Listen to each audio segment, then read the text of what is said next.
Hello, everybody, and welcome to the Multifamily Hangout. I'm super excited for all of you to be here to join us today. I'm going to start by introducing our special friends and our sponsor, Apartment Snapshot. Their revolutionary platform, the first gamified performance and employee engagement tool designed explicitly for multifamily professionals, is transforming the way we approach performance and employee engagement in this industry. Check them out. Amazing platform and an amazing product.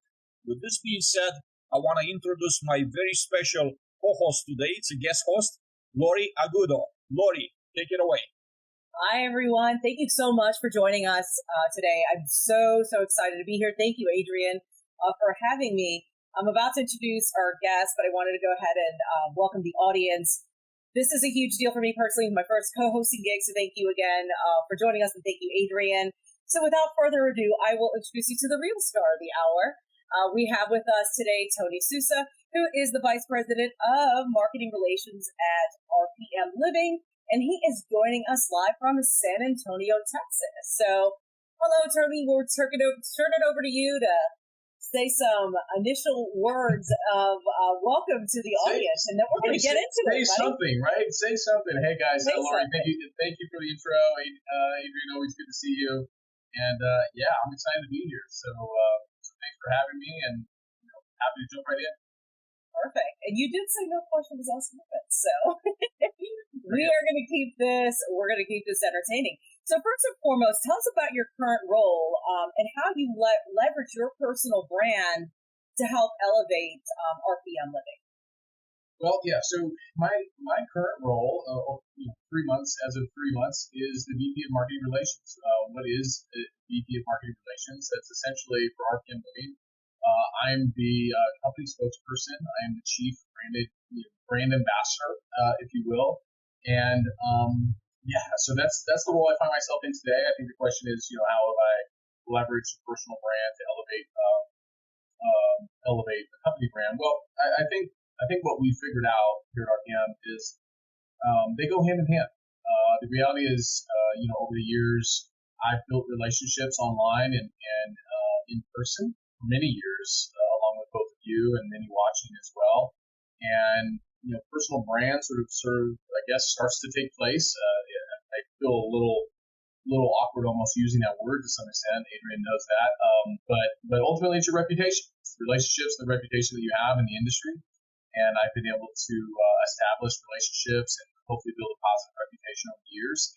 And I'm just super lucky that RPM Living has identified, I think, some special gifts and talents that I have, and has really positioned me in a place within this role to be a lightning rod of attention, online, hopefully in person, in my interactions at conferences and association events and other, to continue just to garner interest in obviously everything that RPM Living is doing across the country, growing rapidly, building a very strong culture across the country, and really just continuing to grow and operate properties across the country really efficiently. So you would consider yourself the brand ambassador, the host with the most, maybe. When it was brought to my attention, it was the BA word, the brand ambassador word was used, and so I'm carrying that torch. I have almost 20 years of operational experience, so I haven't been a spokesperson all of my career, jumping from company to company, being a spokesperson. I happen to be in this industry for almost 20 years. I love this industry. I've built a lot of relationships here. I'm just pretty fortunate that I work for a really innovative and forward company that I think saw, again, like I said, some of my unique gifts and skills, and obviously, a growing reputation and a network in this business. And they've asked me to be a part of what they're doing to really continue to grow the brand awareness, and continue to grow the culture, continue to be a lightning rod of attention for investors, clients, and top talent across the country. So it's going incredibly well, and I'm excited to be here. Good deal. There's some other things we'll touch upon later. I'm curious to pick your brain on, and that is things like the employee experience. You talk about being a brand ambassador and really putting your face out there, but how that translates into your employee experience and your involvement with that. So we'll talk more about that later. You just mentioned that the two brands, your personal brand and the company brand, go hand in hand. I'd like for you to stay on that a little bit and elaborate. How does that go? How do they go hand in hand? I'm super curious about your vision about this. Yeah, well, I think first and foremost, I think it starts upon you as a candidate in the hiring process. I think you need to, if you're looking for a company and you're partnering with a company to work, with a group organization, I think you should believe that you have some alignment in a lot of ways, and that goes for me, goes for anybody, goes for anybody watching, goes for either one of you. I think it starts there. And so I think, my being a part of the company early on as the vice president of operations, I think people at RPM Living, I believe, as well as myself, felt we were very aligned in a lot of ways. I think just differently or uniquely about me is I understand marketing as well as an operator. I understand branding, but more than anything, I've really just built relationships over, like I said, 15 plus years. And then no surprise to anybody watching, I've been very vocal with my thoughts and opinions and inspirational posts and other things that I've done over the last 3 to 5 years. And it's just kind of momentum, sort of perfect storm, as they say, of events. And again, RPM came to me and said, "Hey, listen, I think your personal brand really aligns with our company, and we'd like to kind of take that from you overseeing your market to now can you represent that at scale, at a national level." So that's organically really where it came from. It wasn't by any means my mission from the beginning of starting with any company or anything. I think it's just absolutely organic and really I think serves both myself and hopefully the company as well at tremendous value. So. You describe the alignment, right? How about the limitations, right? Obviously when you represent a brand, a company brand, such a gigantic brand, one of the top 5 companies in the country, in our industry, like obviously there are limitations, right? You have to be careful how you craft your messages and everything, because you're not just representing yourself, but you're representing your company brand, a huge company brand. And not only that, but I think, no pressure here, you're the first person in our industry that I know that's been like designated to be the brand ambassador, obviously with a little bit of a different title, but I'm curious about how do you navigate through the challenges of, having to be like careful how you craft the messages and everything. So, the brand is actually enhanced, but not affected by what you might say or do. It's a good question. Right out of the gate, a tough question. I knew I could get that from you, but I think it's one probably those listening may be curious about. Frankly, at the end of the day, any employee that works for any company is representing that company in all that they do, whether they really realize that or they don't. Your human interactions, your online footprint, if you will, right? You may think it's private, but it's probably not. So I think it stems from that. I think today, this generation, at least the social media generation, is conscious of, or should be conscious of, how you represent yourself, whether you're a spokesperson or you're not. At the end of the day, everybody is representing their brand and their company. And so you need to be really careful about how you go about doing that. But at the same time, you need to be yourself. And I think that's the essence of your question, right? Is like how can you still be you authentically but still represent the company, in a way that still represents the company in all positive ways. It's what I'll say is I work very closely with an amazing team of marketers and branders to really kind of help us sort of lean into one another. I had a really good meeting yesterday with my team. Just how can I lean into more of what initiatives that RPM may be doing internally and externally, and then how are ways that maybe RPM can support some of the stuff that I'm doing, whether it be podcasts like this or conferences or speaking events or other. And so listen, not everybody has a company like RPM Living that is willing to sort of lean into somebody and support somebody's personal brand. Let's be honest. Most corporations, many executives don't even like that word and don't even like the fact that their employees may even think about having a personal brand because that's just not acceptable.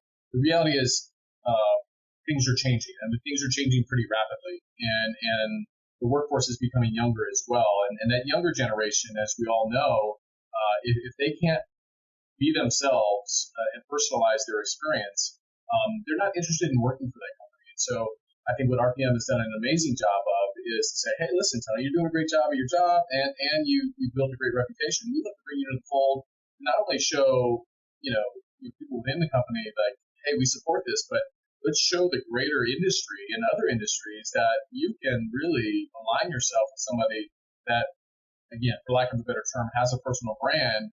It's not a terrible thing. You could really align, and you could actually be pretty powerful together. So that's our goal. That's what we're working to do. Like I said, I'm 90 days in, and to be honest, Adrian, we've talked. I feel like I'm just scratching the surface, and RPM I think feels the same way, frankly. So what you've seen over the last couple of months is probably just the tip of the iceberg of ideas, concepts, and creative that we have. That actually, that makes me think of how your position specifically, a couple things to unpack here. As far as a traditional career path, I wouldn't see this as necessarily a traditional career path, especially being, head of operations and then transitioning to this role. And what excites me about that personally is that's also something that's changing within our industry from what I've seen. And that is that, gone is the traditional path. There are many different types of paths available within an organization, and that our industry is realizing and pivoting to make those changes and create these different positions to maximize the efforts and the talent within the organization. And I think your position is a prime example of that.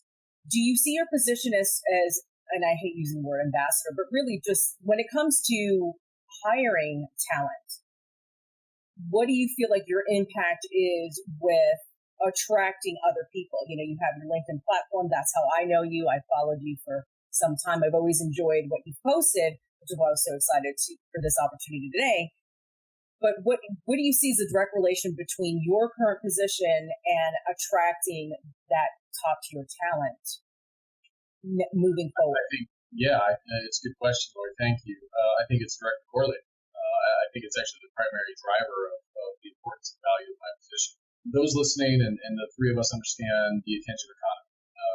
Attention is there's a scarcity of attention. We're all very busy in our day jobs. Social media is very noisy. And so if a company or a brand or an individual can harness attention through engagement, content, and gather engagement and involvement, or all sorts of the metrics that we take a look at, then they become valuable. And I think on the LinkedIn space, people's mindset when they go to LinkedIn is partly informative, but largely I want to know what's going on in the job market, right? And I'm maybe looking for an opportunity. Most people looking, and especially some of the top talent throughout the country, they're not actively looking; they're passively looking, right? So, and how are they passively looking? Well, they're looking for companies that seem to align with what they're looking for, maybe culturally, fiscally, other. Can I play a role, and others on the RPM team play a role in getting their attention, stopping their scroll, disrupting their scroll, right? To be like, who is this person? What are they doing? And so it's really near and dear to me and in my heart, and Adrian, you know this, is to keep this purity of person or character, or authenticity of character, because I know what happens. They'll stop on sort of an interesting piece of content. They may feel like, okay, you tricked me into looking at this. I'm going to look at it. It feels like it's authentic, but it's probably fake, because we're all very skeptical about everything in life, especially social media. But then what they do is, they'll jump to my page and be like, okay, does this guy actually work in this industry? Okay, does this guy actually have a consistent message of what he says? Okay, check. Okay, where does this guy work? Okay, this is cool. This company really supports that. They click on the company link, either in LinkedIn or go to the website, and they start searching around. They start looking at just triggers that they're looking for within a company. And then where they go to the careers page, right? Especially if they're passively looking. And I'm not even saying actively looking. I'm saying they're passively looking. Then they go to the careers page, and then they start looking for regions of the country that they're in. They look for positions that maybe they're in or they want to be in. And that's, to me, in a nutshell, in a maybe sort of technical way to describe it, I think that's the life cycle of what a brand ambassador or company spokesperson, but ultimately somebody that can garner attention, stop the scroll and disrupt their scroll to lead them ultimately to the company that individual happens to work for, because I'd like to be a part of what they're doing. Yeah. And that's something that, when you talk about priorities and what people are looking for, that's something that shifted post-pandemic, I have found. People reprioritize, and, if your values as a company are not in line with their values as an individual, they're not interested. I agree. And they're going to make that decision really quickly. And if they're not aligned, they're out. Tony, I want to bring some perspective next. You are now the spokesperson, you're the PR, like the face of RPM, we could say, in a way. And your background, you grew up in this industry as a operation person. There's a huge difference. There are two different worlds, right? Why the shift? What are you enjoying the most? And what helped you make the shift? And something I'm just going to reveal about your background, something that maybe some people do know, some people don't know. You've been an actor in a previous life. So does that play any type of role into who you are today? So I think it's more than one question, or several questions. How many questions you got there? I'll answer the initial one. What was my reason, or what brought me into this? Well, first of all, I was graciously and humbly sort of approached by this opportunity to say, hey, can we go bigger with this, right? Can we involve you in this way? We love what you're doing operationally, but we think you have a unique gifted skill set in this space. And would you be interested? And so, I had to go through my process, and I'll be frank, I had to am I getting physically or am I getting kicked out of operations because they don't want me here? And I don't. I've come to realize I don't think that's the case, but I had to go through my process and realize, and then I came to the conclusion that I think I agree.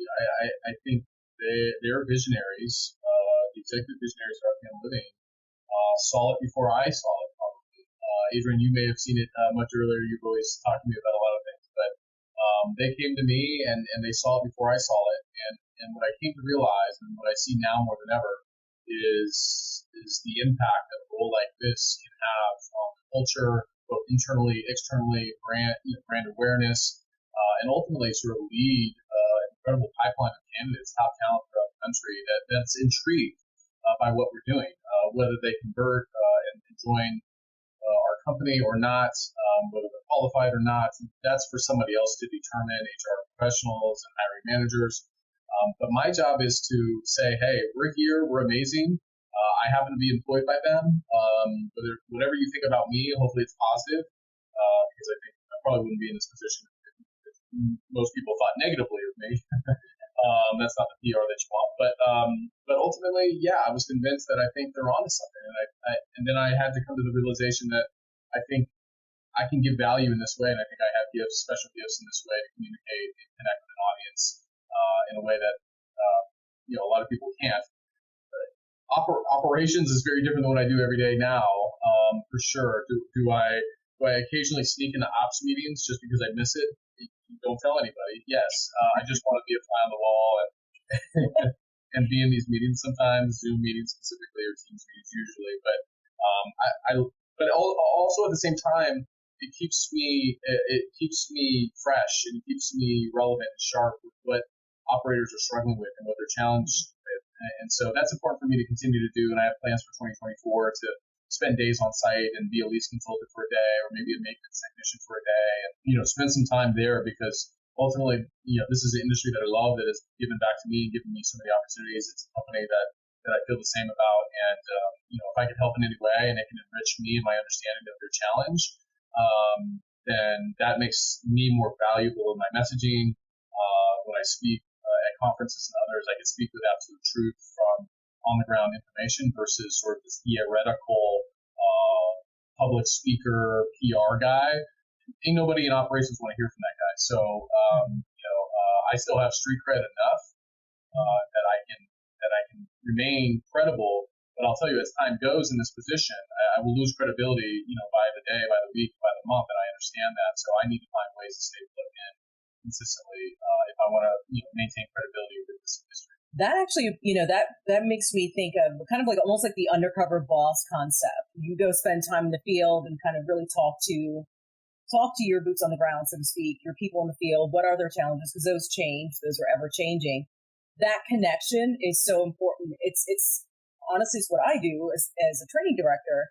Is I'm out there in the field finding out what their needs are, so I can apply that from an education perspective. So you do have to remain in the mix to stay authentic and keep that street cred. So I'm really happy to hear that you do that, because it is important. Yeah, it is important. It's probably the most important thing I can do. What am I a spokesperson for, right? Like, I get it at a company, but at the end of the day, like, what do? We offer incredible management services and take care of residents at the end of the day. So if I lose touch with what we do and what our people are struggling with, or what they need, or whatever support, then frankly, I find myself useless. So that's my perspective on these things. And I think as you're leveraged into different positions, Tony, can you public speak and be on this podcast and do this? If I'm not allocating the time to roll up my sleeves or put a name tag on in the office, then I'm essentially going to write myself out of the job, frankly. But there's also a lot of people that I think aren't do what I do for a living, and maybe have gotten comfortable in this lane. I think that's a dangerous place to be. I'm glad you don't stay comfortable in that lane, because you don't grow. You don't grow in that comfortable lane. You grow when you get out of your comfort zone. I do want to piggyback back. I did mention earlier that I did want to, because this is a topic I'm personally passionate about, and that is the employee experience. I kind of touched upon it earlier, and I said we'd circle back around to it, so that time has come. Now, I know of RPM Living, obviously not only from you. I have some friends that work for the organization, and they've always spoken very highly about your company's culture. That's the reason you work for your organization. So my question to you is, from an employee experience standpoint, what is RPM Living doing maybe to set themselves apart from other companies when it comes to retaining the talent that you have? We know we work in an industry where there's high turnover, right? And, we're in an instant gratification society. So kind of, all right, I've hit my mark, time to move on. What are you doing to entice your employees to stay? Authentically build relationships and a support system with everyone at every level. Culture is often talked about. It's easy to quote.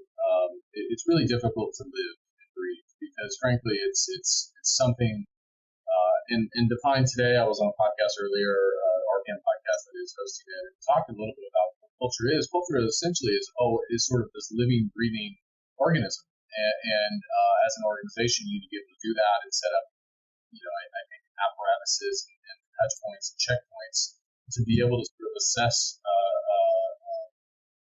your livelihood or your vitals, and are you doing that? And I think organizations do that through surveying, oftentimes, obviously focus group opportunities. I think there's other ways that you could probably check pulse as well. But as a leader, if you're overseeing a region or regional RVP, VP, have these ongoing conversations. And I think we're trying to have the hard conversations. Our RPM Living has really grown exponentially over the last 5+ years. And so, when you grow that quickly, it's vitally important to continue to maintain and keep these relationships open and transparent, and continue to communicate what's working, what's not. And I'll tell you, this is one organization that's willing to address the things that are working. Sure, that's easy. Most organizations look at that. Those are the posts you see on LinkedIn. But the true organizations that are trying to really provide a better working environment are the ones that are willing to listen to the stuff that's ugly, that's not pretty. And that feedback goes to the very top here. And I think you'll hear more and more, I think, in the coming weeks and months ahead. We've been able to sort of get on tape a lot of our executives talking about how important it is to them. And it's not, it's not just on tape, and I don't think they're just saying it. And I know they're not just saying it, because I was an ops guy for a long time, and I've seen it. And so it's not a clean answer, Lori. But I also don't think the answer is clean either. We actually work. This business is very messy. It's very dynamic, and I think a lot of people have a hard time figuring it out, either on the ops side, supplier side. And so the more you have experience in this industry, the more you're willing to roll up your sleeves and get dirty and try to understand what our industry is, who our people are, what motivates them. But disincentivizes them, what incentivizes them, you'll be in a better place than if you didn't do any of that. Yeah, and I also find that transparency, especially from the top, really not only how your company is performing, but what is priority to them, what is their company culture, not having a breakdown in communication. Being a company that does survey your employees, you already know the data that's out there. Are we really, we feel like we're reaching the masses. We think the message is getting through, but is it really? So I really appreciate that your organization is willing to take a hard look at that and say, okay, we need to maybe improve here. We need to add this program. I understand you're doing the internal podcast. You mentioned that earlier. That's something I actually, heard through a webinar that I participated in, talking about companies, sponsoring their employees to do the things that you do, speak publicly, having both internal, external podcast opportunities for employees to have a voice. So I love that your organization does that. It's very exciting. I think, and Laura, you know this. I mean, and I think those listening probably know this too. I mean, the more you try to control or restrict that your employees being themselves, it actually post pandemic it's gonna act in complete reverse, right? Like you're not going to be able to control it. You're not going to be able to make them somebody they're not. And I think there's been a corporate culture for many decades that sort of say do as I say and be who I want you to be. And one day you'll be lucky enough to have a big title and a whole bunch of responsibility and headaches. That's gone. I still think that there's probably many that are trying to hold on to that with kung fu grip, but it's slipping away very quickly. Yeah. And I think they're seeing that revolution happening on one platform, LinkedIn. I think many. Let's go honest. I think many are really bamboozled by certain people's engagement levels. Me probably being one of them. I'm sure many people who don't engage in anything or they see it. I know they see this, but I think they're just like, why is this happening? Why is this so engaging? And I think that level of confusion in and of itself is a symptom of an issue. Because people engage, whether it be externally or internally, when they feel they're heard, and when they feel they're supported, and they feel that the person engaging with them relates to them or has empathy, genuine. That word. Let's stay there. That word. Yeah. That word that and I know as being head of operations, you can speak to this. What happened during the pandemic? We had the Great Resignation. Why did that occur? A lot of it had to do with lack of empathy. So some leaders learned the hard way. I've spoken about that a lot. I mean, the pandemic changed everything for everyone. Yeah. And you have this big uproar of like, what's going on? Why is everyone leaving? You're confused because you weren't listening. And if you were listening, they were telling you they didn't love how they were treated during the pandemic, right? They were out on a mission to good luck and stay safe, right? And while many of us will bunker in and keep ourselves safe, and I understand the dynamics of the virus for the most part, right? But I during that time was on the ground, and I probably even too early for myself, but I knew it was the right thing to do, was cleaning door handles like within 30 days or less of the pandemic. Although I was getting direction above me to stay safe and stay home. I just thought if I'm leading sort of an army into battle, I understand maybe I'm important or I'm the leader, but at the same time, I felt I had to be on the front lines with them to earn their trust and their respect that I was willing to take a bullet or take a virus. My life is no better than your life. Just because we have different titles doesn't mean my life is better than your life. We're all humans, right? And so I saw when I did that, although granted, and I wrote a lot about this, I was nervous. I was scared. And fear had me entangled early on in the pandemic. To clean a doorknob, I was nervous about that. But I just knew it was the right thing to do. So I did it. And I was still nervous about it. But I look back on it today and think it was probably one of the best, most pivotal things I did as a leader. And it's challenged me to do it in all sorts of ways, both personally and professionally as a leader today, to be the first one to pick up a broom, or be the first one to take a hard resident, be the first one to take on the challenge when you're expecting your team to do that. If you're not willing to, then I'm not sure you're in the right leadership role. So the pandemic changed everything for everyone. And so, then you have the other side of the pendulum of like, good luck. I tell everybody all the time, site team members, they'll forgive because they're really forgiving, sweet folks. This industry is an amazing group of people, but they didn't forgive. And as soon as the coast was clear, and as soon as things started to settle down, they were gone, right? The essence of the Great Resignation. And so they forgave, but they didn't forget, and they moved around the account, and they're looking for, to this day, still that organization that they can align with, that believes in them, and they believe in them. And RPM obviously is an amazing company that has staff for people at every level, rank and file. And I'm just one example of that. I happen to be obviously in a very visible role, but there's a lot of people doing a lot of great things that unfortunately aren't on podcasts and don't post every day on LinkedIn. Before going to the next question, Tony, I do want to acknowledge those of you that join us today, and I want to thank you from the bottom of my heart. It's not easy to break away from a very busy day. We all know how crazy it gets in property management, in multifamily. I want to thank you all that drop in comments, and I encourage you, please type in your name and location, where you're coming from, and also send us some questions for Tony. Surprise Tony. Okay, blindside him. We want him blindsided. And we want him on his toes. With that being said, something that just came to mind, right? And this is about the public discourse in our space. People that go to multifamily related conferences, NAA, OPTEC, you name it, they only represent less than 1% of people that work in a multifamily, whether they're operators or service providers. Those people typically don't have a voice. How necessary is for this type of conversations to get to them, and how can we make those conversations relevant? How can we address their pain points, their concerns, their worries? So I'm just going to repeat the question back, Adrian, because I think it's a good one. Are you speaking to those on site, those on the supplier side, maybe maintenance, entry level position?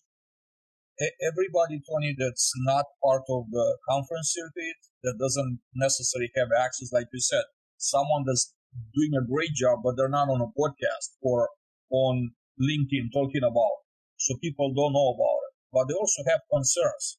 They would also love to talk to someone like you and get advice, get guidance. How can we do that in a public space to make those voices heard, to actually maybe answer some questions that we know they have and nobody else is there to answer for them? How do you find world peace is sort of the magnitude, I think, of that question, right? But I think world peace is important, and I think this question is greatly important. I don't mean to be tongue in cheek, because I don't think that this is humorous at all, and I don't think you're being humorous. And I think I don't know if I have the answer, is the honest answer to you, Adrian. But I do think podcasts like this, and I think, one that I'm working on with RPM and will evolve into, I think, a really transparent place for all individuals, rank and file, all companies in this industry, to be able to sort of participate in and ask the questions they would like to have answers. Can everybody have exposure or relationship with you or me or Lori? No, not necessarily, but can they find media and outlets and places to learn and grow more than ever before? Yes, probably more than even we had the capabilities when we were young associates trying to figure things out. We had books and I don't even know, MySpace. I mean, it was, you had to dating myself a little bit, but you had to just, your small circle of people around you, you had to end up just kind of tapping into them and just hoping that they had good insight. Now I think the world is open up to everybody, right? Like, you can listen to, depends on who you're listening to. From Oprah to Gary Vee to David Goggins to Adrian Danila to Lori to me, right? Like you can, whatever your taste is. Now, I think at the same time, the algorithms haven't helped in that way, right? So if you're just going down a lane of like just consuming content from one particular group because you just like the way they think, that's okay. But I would challenge everybody listening, especially young in your career, to have a diversity of leaders that you listen to, because some are going to have different angles. Some may not agree with other perspectives. And I think it's important in society and in the workplace to invite diversity of thought as well, because I think that will always lead to better thoughts, right? Better action items, better concepts. Not one is better than the other. Ultimately, at the end of the day, we're in business, so you implement one over the other. The marketplace will dictate maybe which one is more productive in that situation. But I think there's a lot of options, and I'm working with RPM to try to provide an outlet for those to learn. Largely, the reason why I'm ever present on LinkedIn is also to interact with a little bit of everybody. And I know you guys both do a good job of that. If anyone has seen anything that I do, I try to respond to every single comment, every single person. I don't have a ghost commenter. I wish I did, maybe, but or virtual assistant. I don't have any of it. I try to spend the time that I can, given the projects and the deadlines and all the things I have at my day job. And of course, I have 3 kids, expecting my 4th in May, and so. So I'm busy in my personal life. Thank you guys. I'm busy in my personal life as well as my day job, but it's super important to me to respond to individuals that took the time to comment or give their thoughts or feelings on something I had to say. I hope never to take that for granted. Actually, that does pose a question. You mentioned, and to kind of piggyback on Adrian's question about getting information to the masses, especially a maintenance professional, for example. One of the things that I do a great deal of in this industry is maintenance training. It's actually what I spoke about at Apartmentalize this year, is maintenance training programs, and them feeling like the forgotten bunch, and the information doesn't necessarily reach them. So I appreciate that you're looking at ways to get the information to the masses, to give them those people to follow, to give them that guidance, because it is so important that at every level that they feel seen, heard, valued, appreciated, and that their individual contribution matters, right? I can tell you one of the ways that our organization does that is we actually have a training intranet where we host all of those resources, and we give them a Reddit type news feed to be able to interact and get a response from somebody in operations or somebody in the support department or somebody in training. So there are certainly ways, and leading with a technology footprint is not something our industry is known for, but the pandemic also changed that as far as the use of technology and leaning towards technology to keep conducting business as usual. Post-pandemic, what do you think the most profound changes from a technology standpoint, the ones that are here to stay, the ones that maybe positively impacted our business or our industry as a whole? I mean, there's so many, right? We're having essentially a Zoom call today, and I think that has allowed for a lot of creative thought to come from, do I have to do things in person? Can I leverage technology in a smarter, more efficient way? And I think we were all challenged early pandemic and mid-pandemic to figure that out, quite frankly. Has DoorDash, sales, increased since? Sure. Zoom and other platforms, I'm sure, are doing well. They're probably not seeing the same year-over-year financial results as they did 20 over 21. But, everyone's trying to sort of put their foot in the door here. In our industry, I think there is self-guided tours, which I think are here to stay. That technology was around. It wasn't fully developed for pre-pandemic. And frankly, during the pandemic, it wasn't really fully ready to go either, let's be honest. But we all sort of put our heads together to figure out how to make it work. I think the biggest thing that the pandemic has done, technology is obviously moving at a rapid pace, and will probably only continue to. I think it really just compounds on itself, is kind of what technology often does.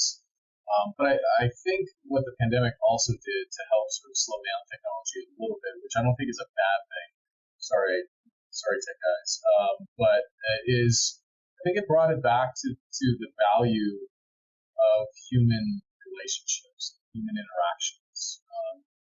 If you recall, in 2020 in our industry, what did we do for resident events? Well, we had a guy that played guitar go to the courtyard, and everyone came out, and they got off their sort of work happy hour on their Zoom, and they came out and they got some fresh air and they enjoyed some live music, and they waved and supported one another across the way, balcony to balcony, right? Like that was probably some of the most beautiful scenes we saw in our industry across the world, and Europe and Italy, and there was just so many beautiful visuals of human connectivity happening. And human connectivity doesn't always have to happen in person, but I think it's become even more valuable than it was before. So I think what the pandemic has done in so many ways is just realigned our perspectives about what's important in life. And I know it has for me and for most that I talk to. I think we all were alarmed at how quickly the world can go sideways and how quickly we can lose loved ones, we can be disconnected or not see loved ones for an extended period of time. And I think a lot of us have told ourselves quietly or publicly, I never want that to happen again. And so, I want to make the most of every opportunity I possibly can. And I'm trying to do that. I think you guys are trying to do that. I want my children to be able to do that. So I think it's so important to keep the human element, the human aspect, and have people understand the importance of relationships and keeping that human contact even in a digital age. Is it easy to hide behind a computer? Of course it is. But I think the pandemic showed us the importance and the value of the mental health aspect of still having a connection person to person. And I agree that was a beautiful thing to see people come together during that time. And it's not necessarily a bad thing that people reprioritized. Yeah, I mean, people were struggling with a lot of things emotionally and mentally pre-pandemic. Pandemic just accelerated that. And so, and we're still dealing with a lot of the fallout of that for a lot of reasons, frankly. But ultimately, that's a part of the package of what employees today are looking for in an organization. An organization that not only tells them that we understand that, but shows them through their experience. So, because if they don't have that experience, we all know people will drop keys like you haven't seen before. And so, to be honest, I think it's just holding our industry, other industries, and leaders accountable for walking the walk and not just talking the talk. And to be honest, I think there's some growing pains and maybe some leaders that have been able to talk the talk for a while. And now you're having to walk the walk. And it feels a little uncomfortable. But the walk is what the walk is. And it always should be. Before going into the next question, I do want to say what a special moment, Tony. Thank you for sharing the great news with us. Waiting for a new family member to enter our world. Congratulations, my friend. We're so excited for you. Thank you. Very much. Congratulations. Yes, it's an unexpected bundle of joy, but it is a blessing nonetheless. So yes, 2024 will be an eventful year for me in a lot of ways. So thank you, Adrian, for saying that. Now, what I want to do, and I'm at 7%, Adrian. So I don't know if this is a good opportunity, maybe for a quick intermission or interaction with those listening right now. But I may need to jump laptops.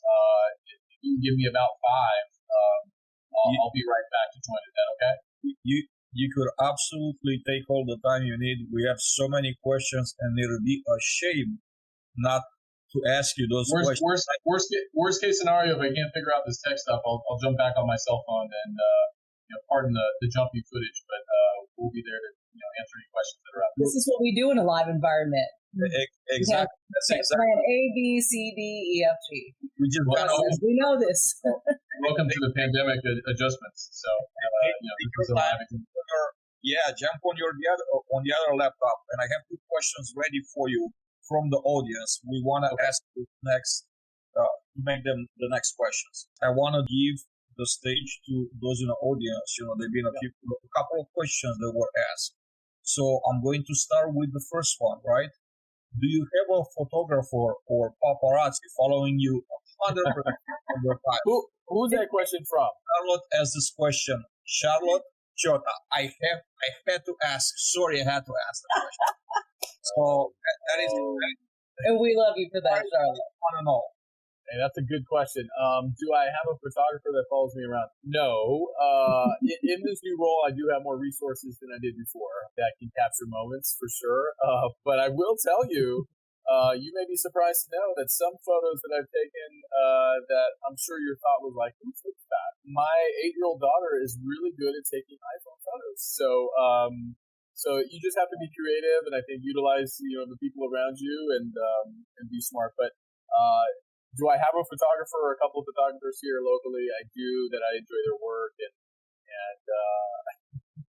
and occasionally connect with them for some fun stuff. I do, but yes, hard hitting questions. Yes. So people want to know. And the second one from Sandra. What would be your recommendation for individuals looking to build personal brand awareness as a new contributor to multifamily? Yeah. There's a lot of different ways to do it. I mean, I think, Adrian, you and we've talked over the years. I think you have to approach it in like levels in a video game.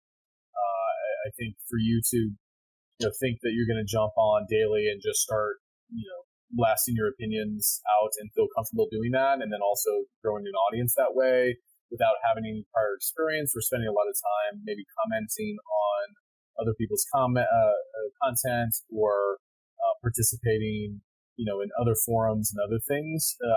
I would highly suggest, small steps I think are going to be key to growing your personal brand and brand awareness. Obviously, LinkedIn is a big professional network for sure, but there's other platforms there too. I mentioned to somebody that was surprised to know I post more content on Instagram than I do LinkedIn.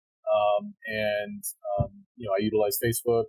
I'm not on TikTok. I don't Snap, but, I'm aware of those platforms. It just happens to not be, platforms I use, but I am on the gram. I'm there more often than I am on LinkedIn. That's a different creative space, for me. LinkedIn is definitely a different audience, and it's definitely a different space as well. So just understand the platform that I think you want to be on, understand your audience. Also at the same time, really, try to take the time to really understand who you want to be known as. And then hopefully that's correlated to who you are. I would highly suggest, don't come up with this superhero of a character that you're nowhere close to being, right? Whether it be position or thoughts or philosophies. I take a lot of pride in the content that I post is not from a curator or a ghost writer. These are all sort of stemmed from experiences and thoughts that I have in my mind that I find time in my busy life to be able to sort of put them down in a tablet or a digital notepad and able to kind of distribute appropriately. So yeah, I think a lot of self work needs to happen first before you can kind of get out there. I'm in the process of self-work, so I think self-work is a great thing to do for the rest of your life. But definitely once you start putting yourself out there in a public forum, there's a lot of different things that come with that I think a lot of people aren't prepared for. First and foremost, I think your company, finds it curious right away, or most companies do, especially if you haven't been doing it. So be prepared for that conversation, right? Your peers and others will probably ask you questions about your new online persona. And then you're going to have what I call 5 to 10% of people that just categorically are haters, right? So they just say, what are you trying to do? You trying to show off your cool outfit or your cool hair or trying to look better than the rest of us? I mean, you're just going to have that percentage of people, but for some of us, we could work past that percentage of people that are just naysayers. For most of us, I'll be honest, it's very difficult to process that in our minds, because I think even as adults, we want to be liked by everybody. And so to find a place in your mind and heart to be okay with that 5 to 10% and never convincing them, because you just can't and you never will. And so you stop trying. And then once you realize you stop trying and you can just move on and be your best self, it's pretty liberating. That actually reminds me, Tony, of some advice that I received in class with NAAEI. Yeah. And that is when, and you know this as a public speaker, don't focus on out of 100 people in the audience, don't focus on the 10 who you're never going to reach. Right. Focus on the 90 that are paying attention, that are there, for the right reasons, that want to hear what you have to say. Not everyone in this world is going to like you, No. but not everyone's going to matter either. So focus on, And I'll tell you, Lori, and it's a great point that was made in that class, and obviously we're talking about it now. I will tell you, it is much harder accomplished than said. For whatever reason, we are caught up in the negative thoughts that people have of us. You see it all the time on the gram or Facebook, or all these quotes of like, cut those people out, right? Like it's a total thing that we're really struggling with. I think probably a lot of it has to do with American culture and society, and unfortunately, a lot of people try to tear people down, and it's a pretty common thing. We all have those people either in our lives, friends, family, or whatever, and you do have to find a way to put them in a designated box that they don't affect your spirit and your positivity and frankly you accomplishing your vision or goals ahead. Tony, I want to go to your most current experience, and I want for you to share with us here, with everybody, from personal experience, right? And provide some advice, if you would. How can a property management company leverage an industry influencer like Tony Sousa to help attract the best industry talent? What are some really good ways to do that? What property management companies need to be really doing at a senior level and maybe a marketing level is to say, who do we have within our ranks currently that are internally movers and shakers and making positive impacts in the work they do, the people and the sphere of influence that they're around. Who do we also have within our ranks that has tremendous reputation? And it doesn't have to be on a national level. That can come with support, publicity, strategic initiatives to get your name out there more, right? But I do think it's important for companies to really stop and take a look and see who they have that may have some interest in this type of role, which. Listen, let's be honest. Most are like, no, I'm good. Like, I like my day job. I like to do my thing, go home, see my family. I ain't got time for all that publicity. Cause I'll be honest, like it's not what it maybe seems to be.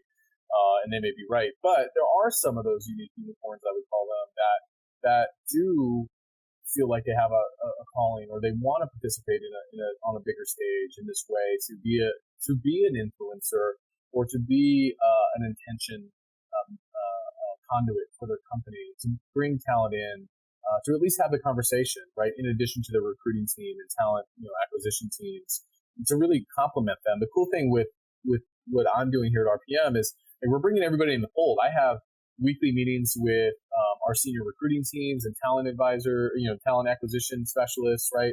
Like we're all like linking in, and no pun intended, to really say like, how can we use our powers combined and our influence combined and our networks combined to make the biggest splash and make the biggest impact in our industry. And at the end of the day, pull in some of the most, the best clients, of course, from an investor standpoint, but also some of the best talent in this country at all levels.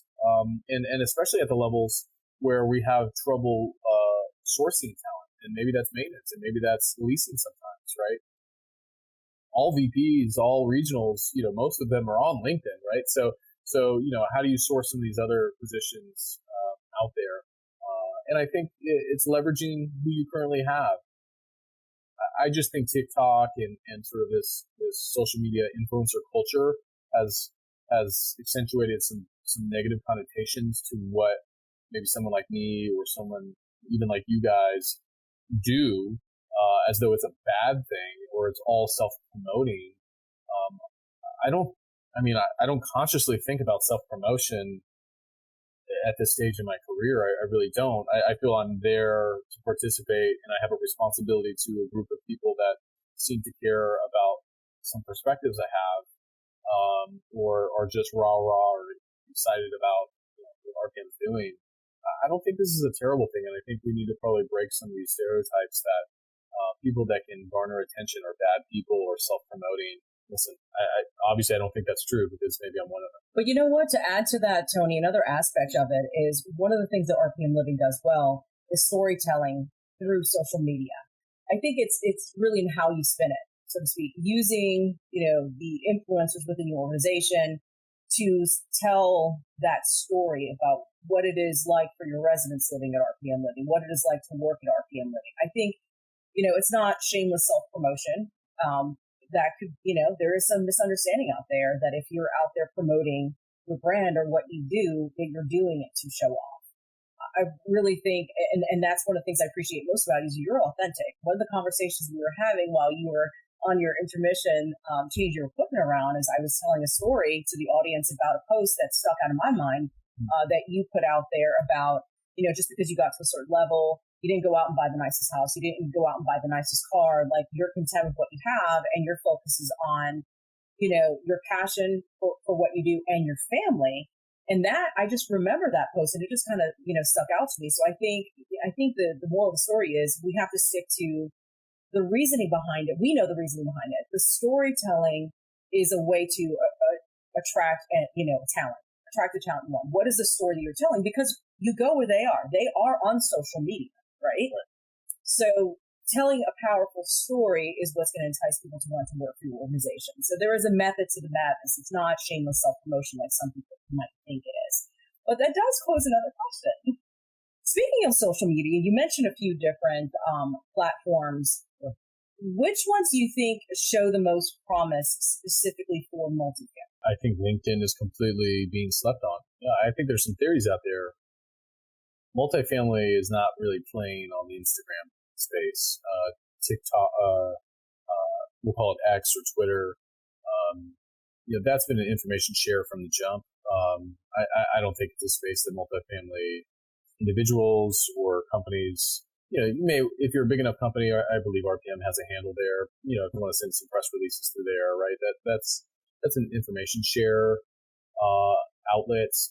Facebook is, what Facebook is. But LinkedIn, frankly, and I think there's a couple different sort of perspectives on this. I think a lot of people also think that LinkedIn is becoming very busy. It's almost becoming Facebook-ish. That may be true, but something I've noticed over the years, what happens is with all platforms, and frankly with all like sort of career journeys, I think there's some people that jump in and said, I could do that. And they do it for all sorts of reasons, maybe not the most authentic.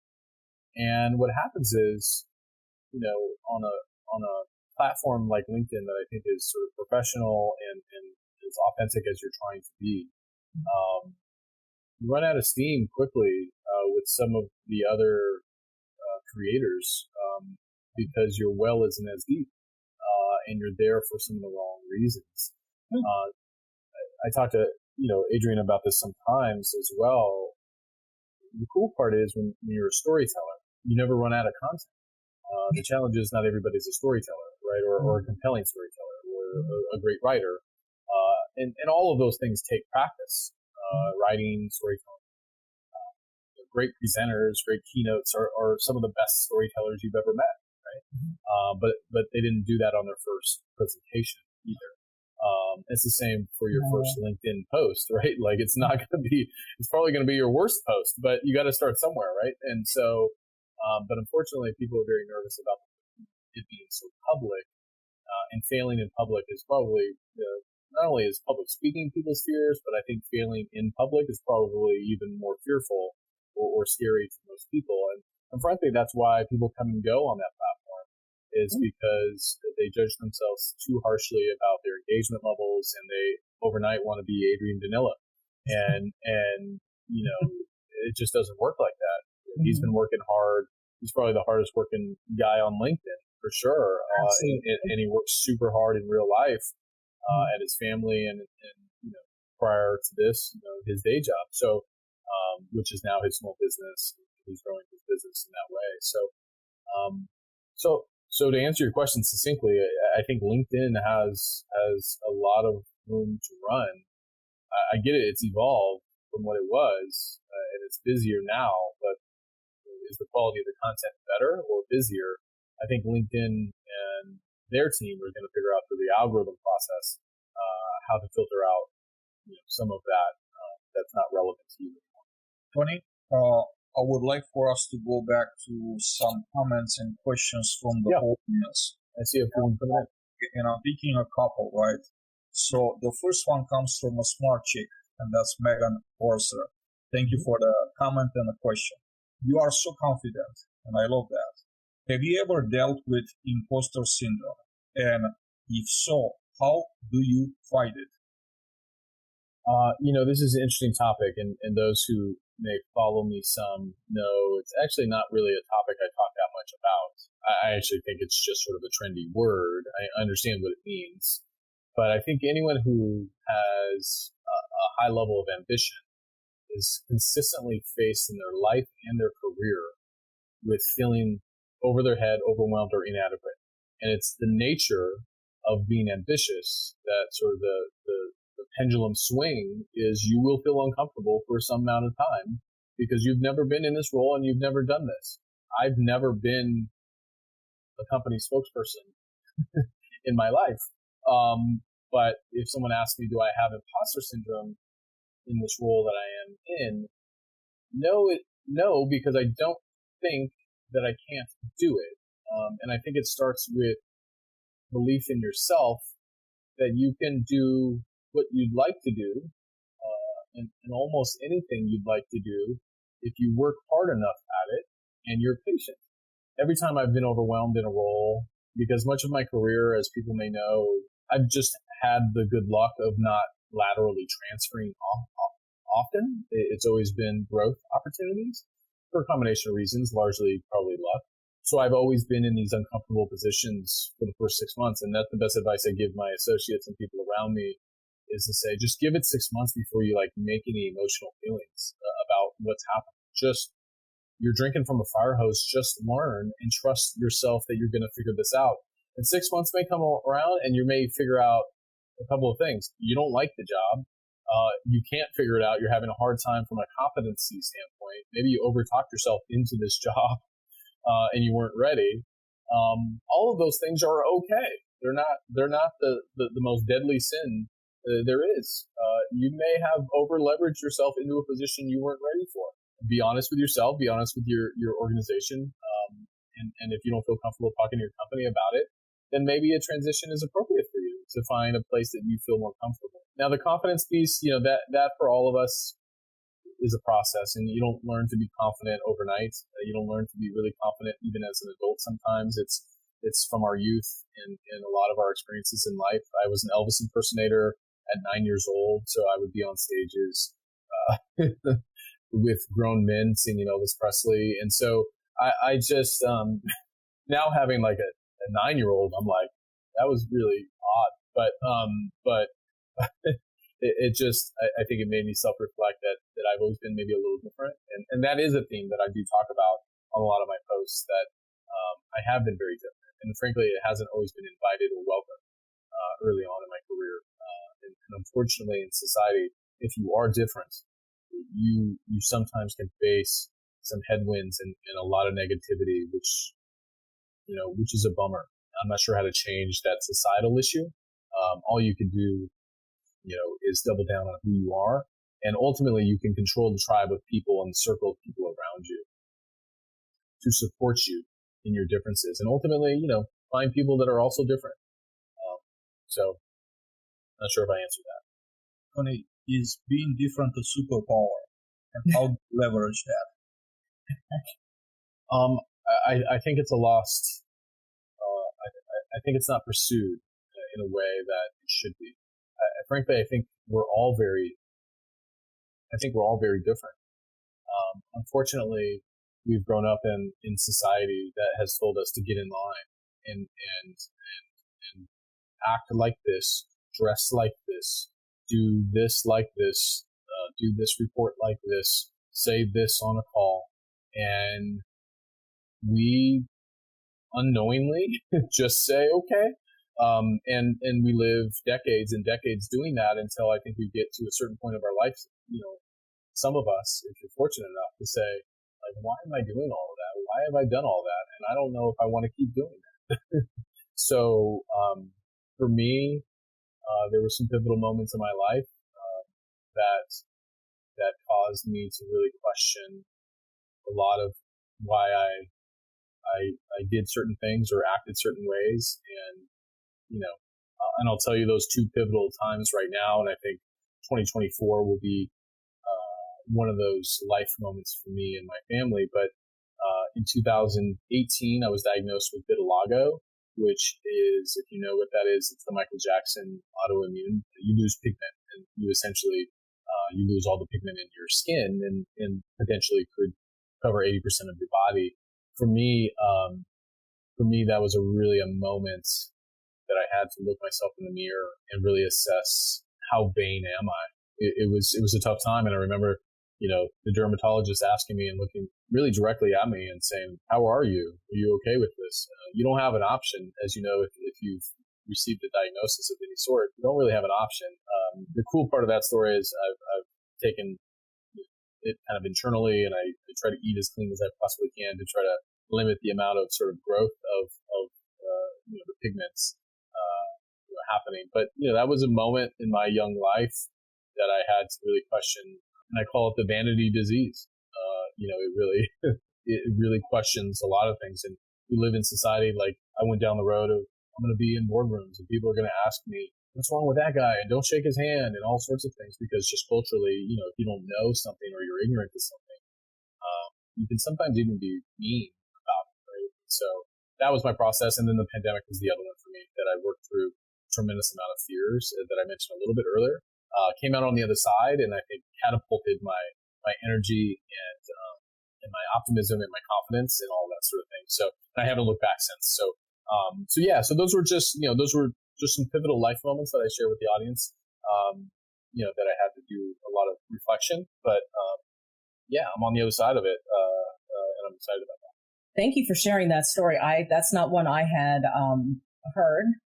There's something to be said about our vanity. That's important to many of us.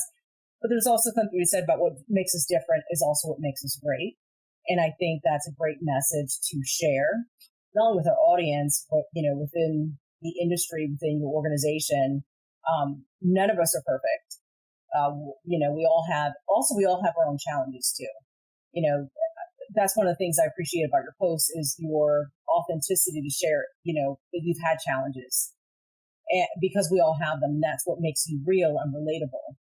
Why do we love the artists we do? Why do we love the movie stars we do? Why do we love? And I learned a lot of this. This is probably the cheat code that I learned as a young actor is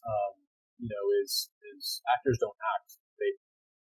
My coach would say, they are, right? You sort of allow yourself to be yourself. And obviously you have a script, you have scenes and other things, but the more authentic you can be with yourself and the scene and the connection that you're having with somebody in that scene is best. And the reason why we love people in our lives and teachers and supervisors and these people that have made such a big impact on our life is because there was something about them that was just different, and they were willing to be who they are.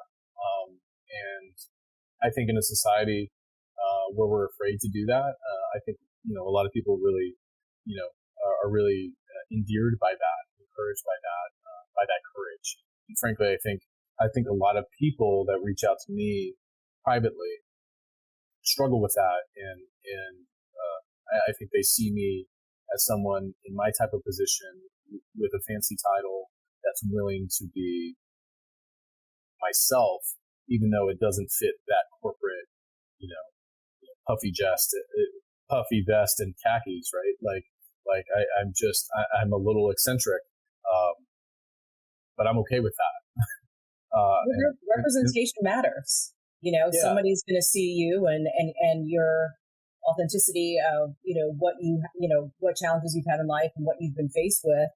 They're going to identify that with that. And that's, going to make them feel better about who they are.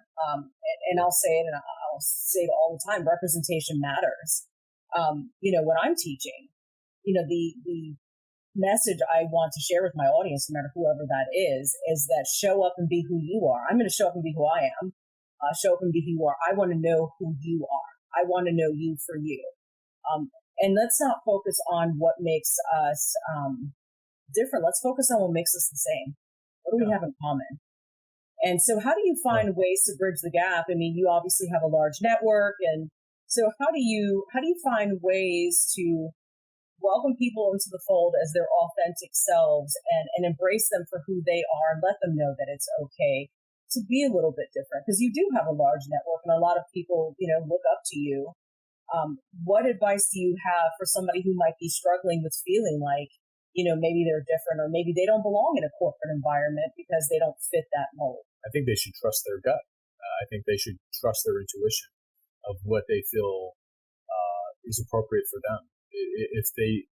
Now the question is, do they want to be there? Do they want to sit at that table, or are they feeling the pressures of others around them to say you need to be at that table?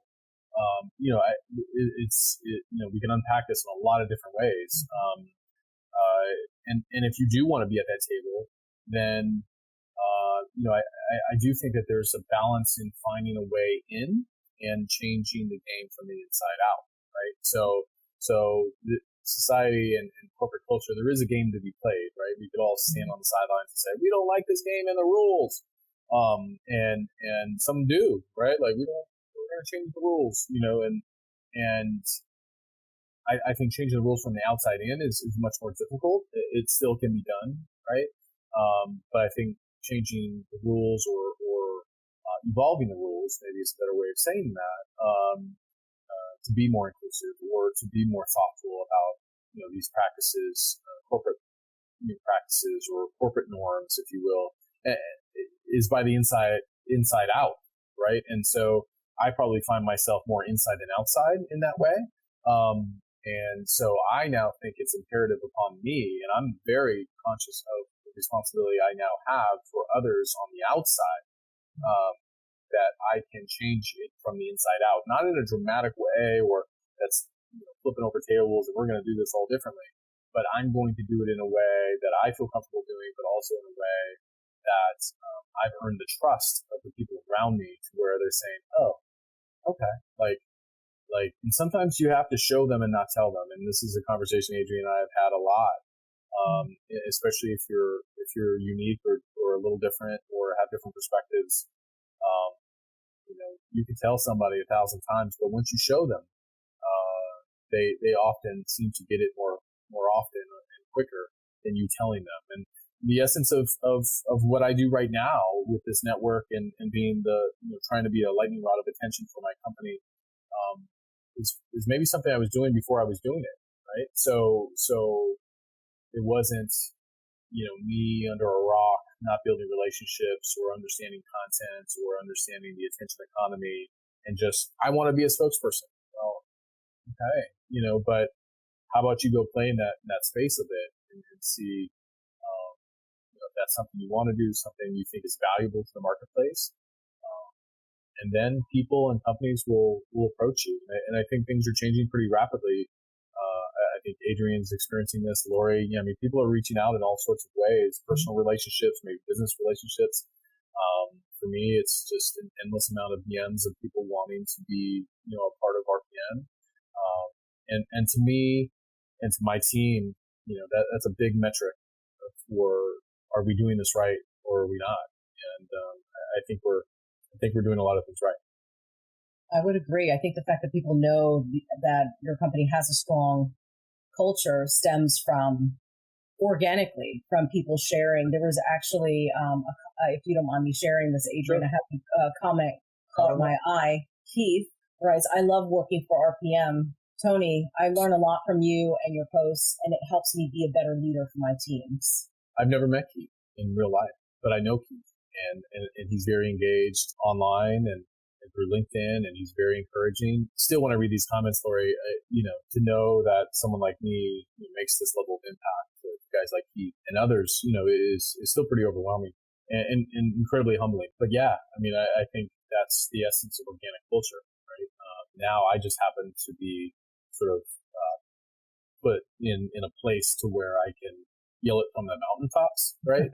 And it's, it seems like people are listening and excited about it. And we see the metrics and the numbers and the messages are becoming overwhelming for our recruiters and myself, just with their interest. So, do I think other PMCs should take note? I do. But I also don't think it's going to be that easy overnight to figure this out. And, more power to them. But obviously we're full go and we're 10 steps ahead. So, we're excited about that. A lot of great comments on it from the audience, and this comes from Jenna Frazier.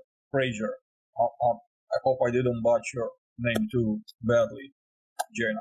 Talent acquisition professionals are the organization's brand ambassadors.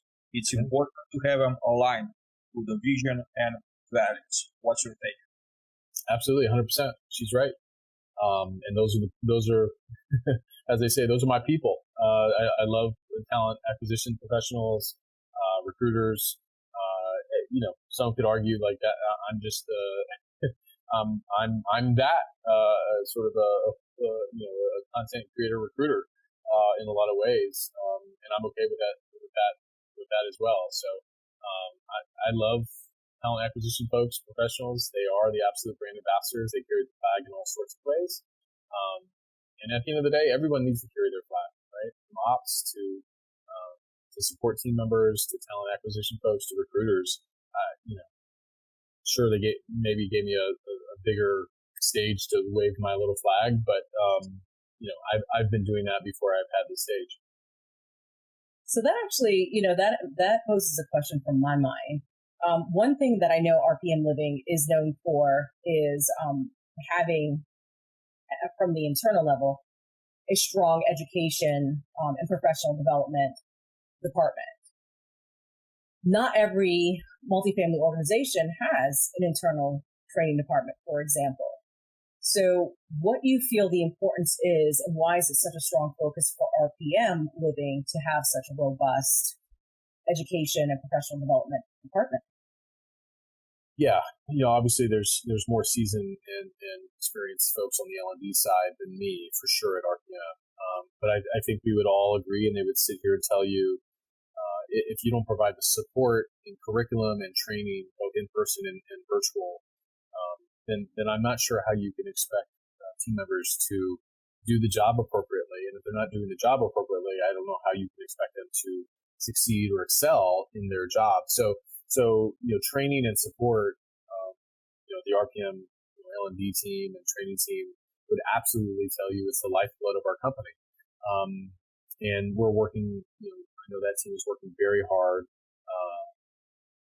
to make sure that we have the resources and platforms in place to be able to provide that resource to every level associate that's there. And so, yes, I can't say more about how important that is. I know, Laura, you spend a lot of time in that lane, and I commend you for your work, the work that you do there. Frankly, I think it's be thankless at times, maybe one of the most important parts of the company. Yeah, I would actually say I don't. While some days may feel thankless or overwhelming, because it is a considerable amount of work and it's a considerable amount of responsibility. I just wanted the masses to hear from you, like really just the importance of, if they have not considered doing that, there's ways for you to start where you are. Are they going to have a robust L&D department the way you do? No, but everybody can start somewhere.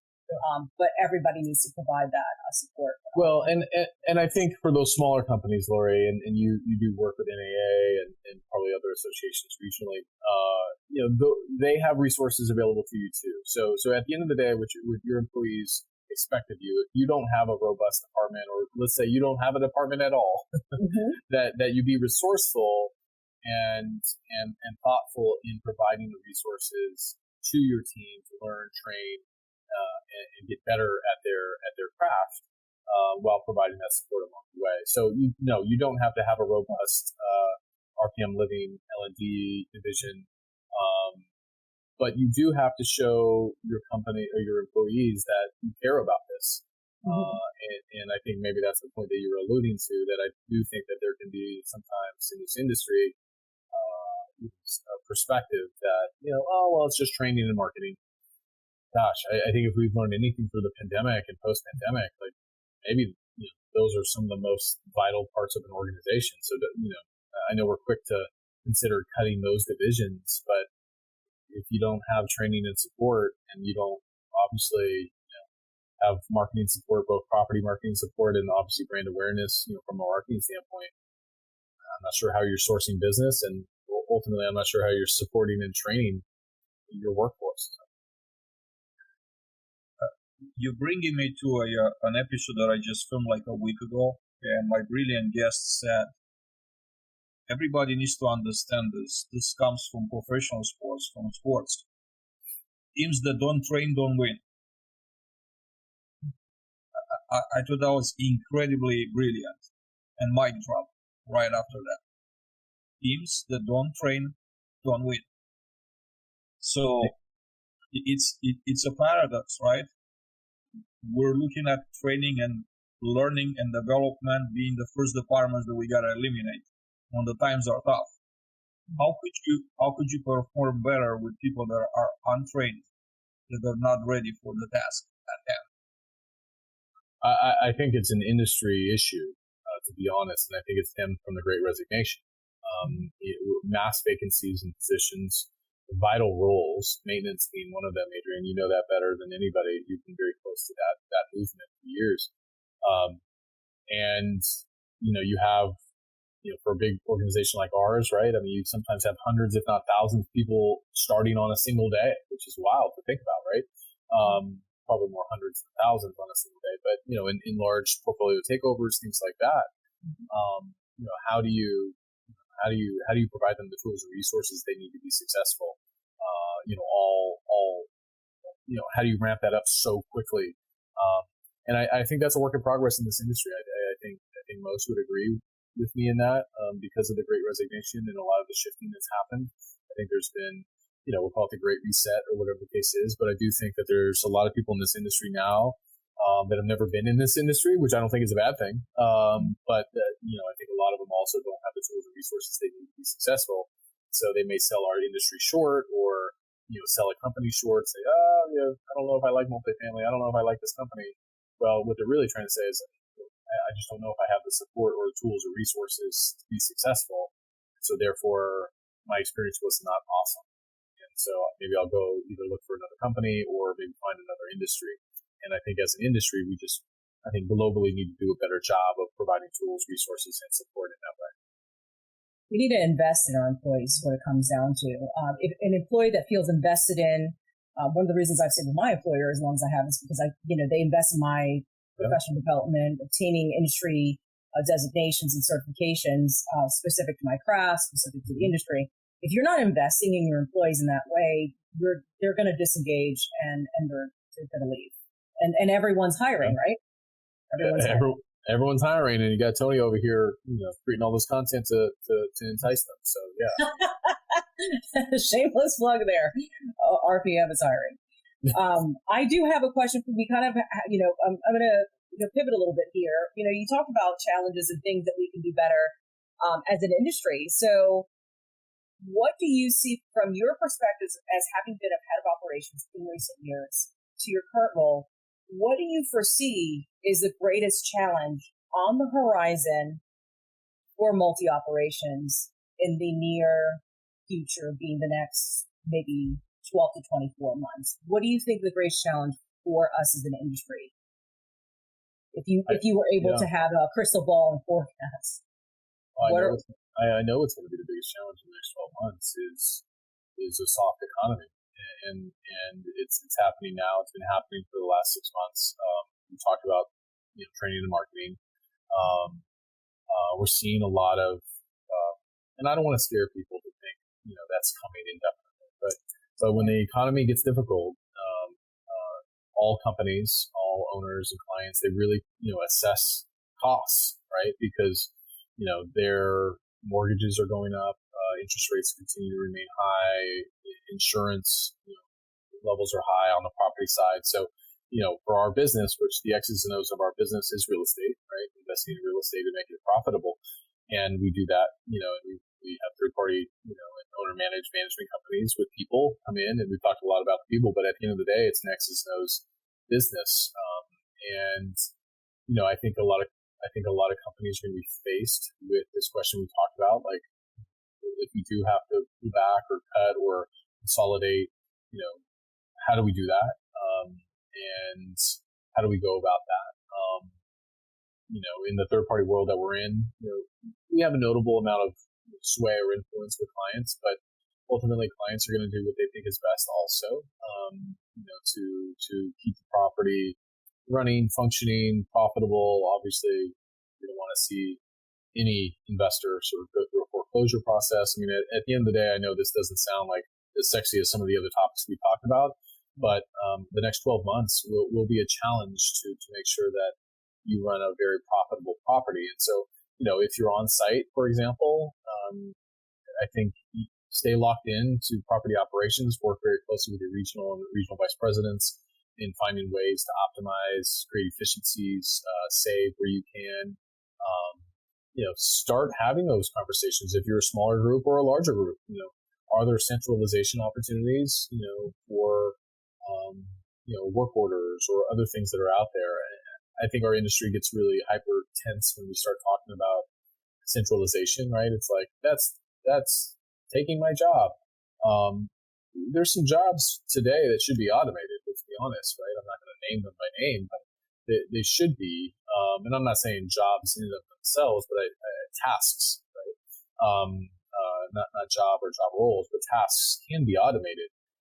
That doesn't necessarily mean it's eliminating jobs or roles. And business is fluid. And so, if you know anything about business, right, you have to sort of roll with these cycles, survive, so you can come out on the other end and have a job, have resources to support you and your family, all those sorts of things. So, I think property operations is going to be, I think it's going to be a main focus in the next 12 months. And at the same time, there's going to be competing pushes for utilizing AI, centralization, automation, all at the same time. And so I think it's going to be important.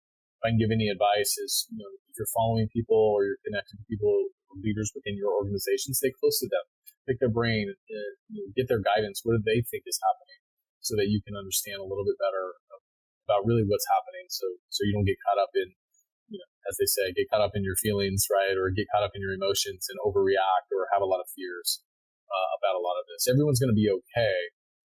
We just need to kind of pull together as a community, a multifamily, and link together and come together to help each other get through this storm that will come again in 10 to 12 years. So that, those are all really amazing points. And so being in your role, your unique vantage point now, being in your current position, when, there's a lot of chatter out there on social media about people being fearful about their positions being cut with this word that has now, somewhat developed an ugly connotation, and that being centralization and centralized offices. From your perspective, in your current role as media relations and really, being the brand ambassador of the organization, how do you handle keeping employee morale up when there's fear of positions being eliminated and there's fear of the unknown as far as they're concerned, especially if they're not decision makers within your organization? Yeah, I think it's a really good question.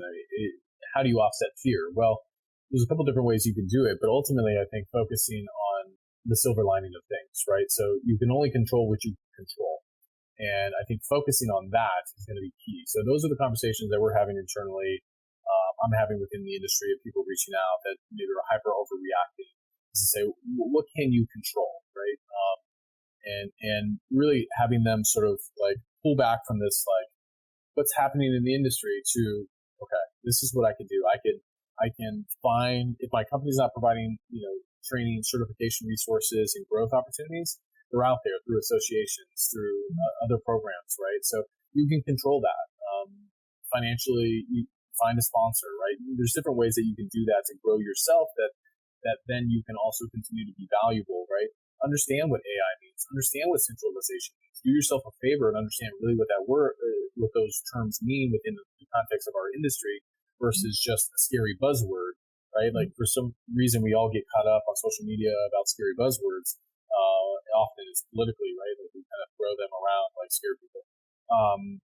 Politicians do a lot of that, but I think it's important for associates in our business to like pull back and say, what does centralization mean? Like, and what does it mean not only for the industry, but what does it mean for my job? What does it mean like for my property potentially? If it's concerning, or I think that there's some threat to my job, how can I navigate this potential obstacle or threat by enhancing my own value so that when a client or my company looks at my role or the property I'm at and says, what value, what working value do you provide here? You should be able to speak, very quickly to 5 to 10 things, right? Versus like, well, good question. That should not be your answer, right? So, but it does take some work and some effort and some research and some introspection, and also just, also reaching out to people that are smarter than you, as well, and understand these terms as well. Build that tribe, right? Because they're going to help and protect you along the way. And listen, I know we're concluding sort of the end of the show, and I don't want to sort of open it up into this brand, personal branding, sort of piece. But I think this is only going to continue to happen because, as potential layoffs happen and other things like that, you want to have a network of people that you can reach out to, that both know you and you know them. If something does happen to your employment, that someone could say, "Oh, I've seen you. I've heard about you. Let's get you in the door. Let's get you on the phone. Let's talk about opportunities that we may have." And I'll use the reverse scenario. RPM is, from what I can tell from my vantage point, we're only growing and expanding, right? So it's not all doom and gloom, right? We have companies, obviously RPM. I'm sure there's others there that in the fee managed world that are continuing to grow, and we are. So we're mindful of our spend. We're managing expenses across the spectrum, both corporately and on site. But at the same time, we grew through the pandemic, and so in every obstacle, there's opportunity. And so we are seeing this contraction, and I think a lot of the fear in the market as an opportunity for us to continue to grow our business model, our business, and continue to attract the best talent that may be let go at another organization, but they're happy to join us here as we grow. So again, with every obstacle, there's opportunity, and you have to find silver lining in it all. You also have to know your own worth too. One of the things I encourage my team members to do is to, tell summary of accomplishments. What have you accomplished as an individual? What have we accomplished as a department? Like understanding and knowing your own value, also understanding what your opportunities to grow and improve are, and focusing on that. Yeah, absolutely. And it comes with confidence and being able to really, write those down, right? I think people just feel uncomfortable writing those down as though that's some level of self-promotion. Well, you have to evaluate, your tangible value to an organization or to a company. And it's okay to do that. And frankly, you're going to be probably pretty impressed with how long that list is. And that'll make you feel good about yourself. Tony, I do want to acknowledge our attendees, our friends that are still hanging out with us. I was going to say, is there anybody? I can't see the numbers or anything. I didn't know if it was just us three at this point. So. We are an hour and 43 minutes in, and we still have the hardcore audience right there with us. They're not a handful of people. There are a lot more than that. Now, for those of you that have been following my podcast and my first podcast, Chronicles, and so were part of the live events, Tony was one of them. This is not the first time that we are going on for 2 hours, right? When you come to join me and Tony Sousa, you're going to be in for a treat. We're not advertising it. We just live in it. And I want to say, for those of you that are still there, please drop some lines in the comments, right? We'll love to hear from you, and we still have a little ways to go. And now it's the time to switch gears. And Tony, I want to talk about influencer marketing. Is there influencer marketing has been around for several years. On Instagram, I think, on Instagram, this term was crafted. I could be wrong, but this is how I learned about it, right? TikTok too is another platform, right? Of course, but TikTok just kind of like came to light or like became popular years after Instagram. That's where it started. So the question for you is this: is there room for successful influencer marketing campaigns in a multifamily space, and how can they impact a brand's visibility or credibility? And when you say influencer marketing, it's not company spokesperson. You're saying somebody who maybe has a large following in a different genre.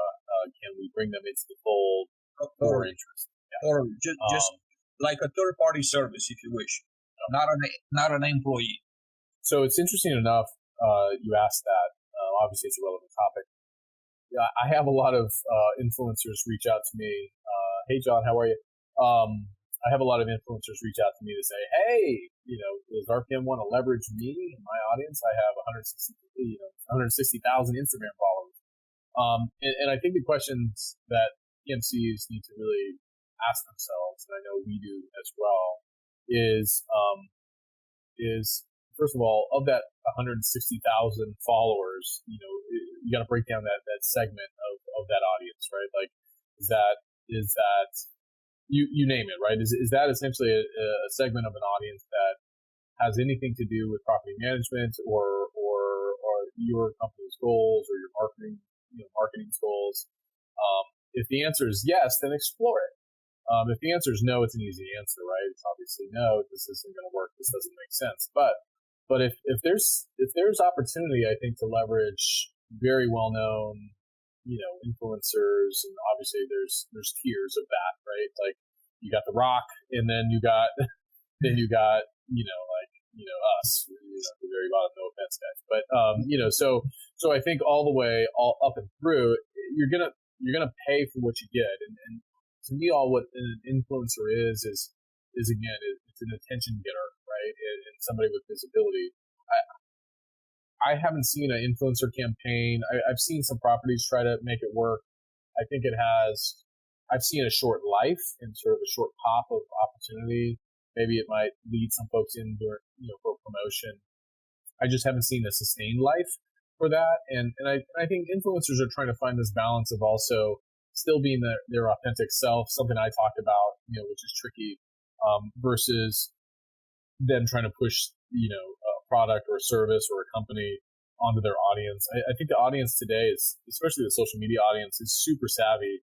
And as soon as they smell like an influencer, like that got paid out or is selling out, and starts to push a product or a service or call it a property management company, I think they emotionally check out. I don't know if they full unfollow, but I think they emotionally disconnect from that message. And with social media being so darn noisy, it's so easy just to keep swiping, keep moving. Like, you may unfollow, you may not, but I don't have the data in front of me to see are the conversions. The influencer would say yes, absolutely, but I just don't think the data is there to support the conversion from the attention to the sale, if that makes sense. I think it's more strategic of companies to consider. Listen, I don't want to give the secrets out, but the secret's out, right? Like, I'm the company spokesperson, but I think it's more strategic of PMCs to consider going the route that I'm in and what we're doing at RPM, because what the audience knows is this person has relevance, right? Has depth, is connected to this industry, and so because of that, I think there's a much higher conversion of somebody who engages either in my content or in my DMs, and then goes through the hiring process and gets a job, right? Versus an influencer gets attention and then what's the percentage of sales on the conversion? So that's my take. I'm no expert in that space. That's my hunch. I do think it's more valuable for them to find people within the organization that has a reputation and has influence within the industry, and to give them the support, tools, and training to help leverage whatever their initiatives are. Just want to go back and say, Tony, we just gained 5 more viewers in the last 5 minutes. Like, how amazing is a social platform, social media platform? This is what Hangout does for you. You just kind of go, show up, we're just hanging out. We're just hanging out. That's exactly what we do. And like, we gain 5 viewers. Like, this is amazing, right? We love this. We're not a huge show, but in our little niche out here, our little Hangout, we gain 5 viewers. This is truly amazing, and we appreciate all of you that join us. And I hope they jump in the comments too, because I mean, you guys may have your guys' questions have been incredible, guys. Both of you really have caused me to really think thoughtfully about my answers. But if they have any questions, I think this is awesome time to just kind of jump in there. And like I said in the comments, right, there's no questions off the table, so let's just hang out. I like to highlight a comment from earlier, Josh Anderson. I don't know if Josh is still with us or not, but he said it's the times where support and kindness are a challenge. Is when it matters most. Always be kind, but make sure to stay kind even when certain people are challenging. But ultimately, it's a kindness quote. That there's really never a reason to be an a-hole. As much as like our ego wants to tell us to act a certain way or treat somebody a certain way, I think as you learn in life, and often as you get older as well, you realize there's really no place for that. It doesn't help any circumstance at all. I think as leaders too, Tony, you have a responsibility. People, I believe it was Maya Angelou who said, people will forget what you said, they'll forget what you did, but they'll never forget the way you made them feel. And that's a double-edged sword. So as leaders, we're aiming to, their experience was an overall positive one, even as they separate the organization. If they're leaving for an advancement opportunity, supporting that and supporting them is often the reason they end up coming back to the organization too. They may leave and then they, it's boomerang effect, they come back. So we do have that responsibility as well. Absolutely. Yeah. And the quote that I was referring to that came to mind is, it's nice to be known, but it's better to be known for being nice. Absolutely. Well, I want to thank everyone for joining us. This was my first co-hosting gig. I'm usually the one in the hot seat. So thank you, Tony, for taking that seat for us today. And it wasn't me for a change. But I always enjoy having conversations. I enjoy speaking with people. And that's why I keep putting myself out there. Any advice, any parting words? I know we're coming up. We're actually coming up in 2 hours. I'm impressed, Adrian. I didn't think, maybe I didn't know, but I didn't think you guys could go for 2 hours straight. But it actually went pretty quickly. And it was very enjoyable. And thank you, Tony, for everything that you've shared. Kind of really almost kind of bearing your soul a bit, and sharing some really personal things. And that's how you connect with your audience. And I thrive on people that do that. So thank you for everything that you shared and for joining us today. So, Adrian, you've got a good gig going here.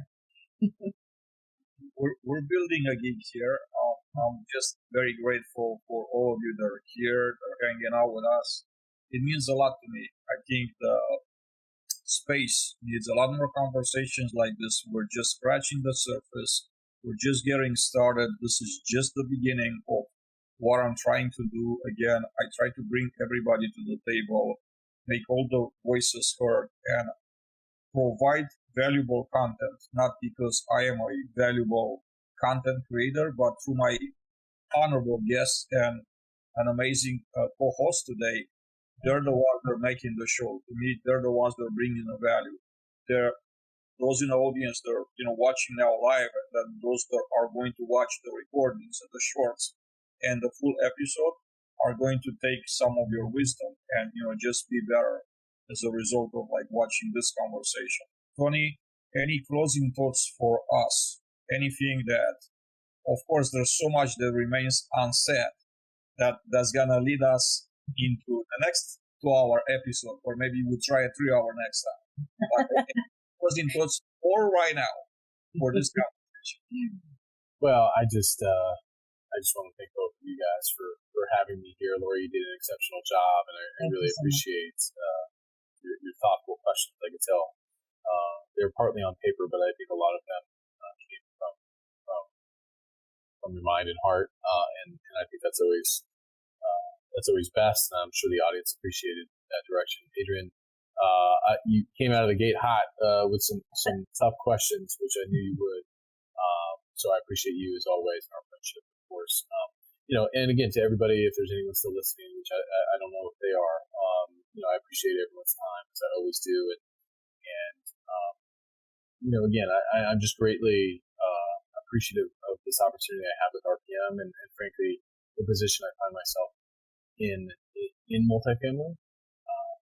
I'm not sure exactly how I got here, but I have no intention of going anywhere. I do understand that I and others have a responsibility to keep these conversations going, to be committed to what's right and what's fair and what's honest. And I'm just committed to doing that on these platforms. I'm committed to doing that in content as well. As you can imagine, much of what I do in that way is therapeutic for me as well. That's important for me to process all the things that I go through and new adventures that I face as well, which much of what I do on a day job is a new adventure every day for me. And as you guys know, I'm expecting a new life in our family next year. So on top of everything and busy conference season, I'll also have a new bundle that will be joining us. So I just want to say thanks to you guys, and Adrian, always, I appreciate you reaching out so early in the season to kick this show off. And hopefully I did what I came on to do, is to give you eyeballs and give you attention and some ratings, and hopefully people appreciated our conversations. Lori, any closing thoughts? You've been a co-host, I believe, for the first time all the podcast.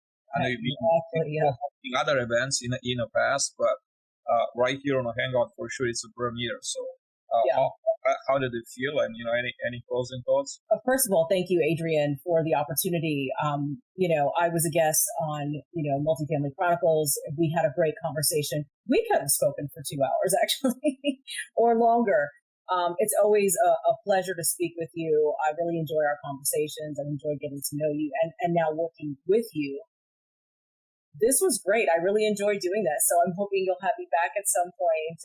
I love speaking to people. I love learning from people, which is why I'm always engaging in conversation.